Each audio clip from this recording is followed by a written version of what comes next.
Hi friends, welcome to our channel. இன்றைக்கி சூப்பரான சுவையில் பூரி உருளைக்கிழங்கு மசாலா செய்யலாம். கேஸ் ஆன் பண்ணிவிட்டு கடாய் வச்சுக்கலாம். கடாய் காஞ்சதும் ஒரு 3 ஸ்பூன் அளவுக்கு எண்ணெய் ஊற்றிக்கலாம். எண்ணெய் காஞ்சதும் 1 ஸ்பூன் அளவுக்கு கடுகு போட்டுக்கலாம். கடுகு பொரிஞ்சதும் ஒரு அரை ஸ்பூன் அளவுக்கு சோம்பு போட்டு அதுவும் பொரிஞ்ச பிறகு ஒரே ஒரு ஸ்பூன் கடலப்பருப்பு, இது ஆப்ஷனல் தான், பிடிக்கலன்னா வேண்டாம், எங்களுக்கு பிடிக்கும், நான் போட்டிருக்கேன். கடலப்பருப்பு போட்டு வதக்கிட்டு ஒரு பிடி அளவுக்கு கருவேப்பிலையும் போட்டுட்டு ஒரு 5 பச்சை மிளகாய் காரத்துக்கு கட் பண்ணி வச்சுருக்கேன், அதையும் போட்டு சின்ன சின்ன இஞ்சி துண்டு அதையும் போட்டிருக்கேன், சின்ன துண்டு. ஒரு 3 மீடியம் சைஸ் வெங்காயம் போட்டு வதக்கியிருக்கேன். கண்ணாடி பதத்தில் வதக்கினா போதும், ரொம்ப வதக்க வேண்டிய அவசியம் இல்லை. புளிப்புக்கு ஒரே ஒரு தக்காளி, இது ஆப்ஷனல் தான், உங்களுக்கு பிடிக்கலன்னா போட வேண்டாம். நான் ஒரே ஒரு தக்காளி போட்டு தேவையான மஞ்சத்தூளியும் போட்டு வதக்கிட்ட பிறகு ஒரு 6 உருளைக்கிழங்கு வேக வச்சு மசிச்சு வச்சுருக்கேன், அதையும் அதில் போட்டு ஒரு பெரட்டிட்ட பிறகு தேவையான அளவுக்கு உப்பு போட்டுக்கலாம்.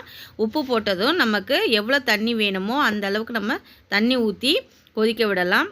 கொதி வந்த பிறகு கடல மாவு ஒரு 2 ஸ்பூன் அளவுக்கு கடல மாவு கரைச்சி வச்சுருக்கேன், அதையும் அதில் மிக்ஸ் பண்ணி ஊற்றிருக்கேன். இப்போ இதுதான் நமக்கு நல்ல டேஸ்ட் கொடுக்கும். கடல மாவு இல்லைனாலும் உடச்சக்கல்லையை மிக்ஸி ஜாரில் போட்டு பொடிப்பேன், அதையும் போடலாம்.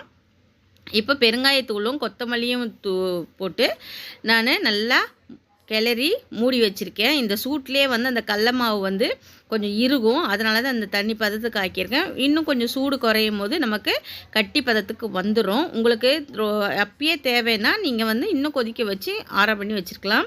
இப்போ பூரி சுட்டு எடுத்துக்கலாம். நம்ம பூரி பிசையும் போது கொஞ்சம் ரவையும் கொஞ்சோண்டு ஒரு 2 ஸ்பூன் அளவுக்கு எண்ணெயும் ஊற்றி நம்ம பிசைஞ்சு ஒரு 1/4 மணி நேரம் ஊறினா போதும். பூரிக்கு போட்டு நம்ம எண்ணெயில் போட்டு பொரித்து எடுத்தோம்னா புசு புசுன்னு வரும் பூரி.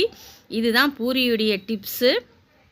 ரவை போட்டாலே நமக்கு நார்மலாக வரும். எண்ணெய் கொஞ்சம் நிறைய ஊற்றலாம், நான் கம்மியாக தான் போட்டதுனால எண்ணெய் கொஞ்சம் நம்ம தேவையான அளவுக்கு தான் நான் ஊற்றிருக்கேன். உங்களுக்கு எப்படி அதுக்கேற்ற மாதிரி போடுங்க. இப்போ பாருங்கள், பூரி எவ்வளோ புசு புசுன்னு வந்திருக்கு.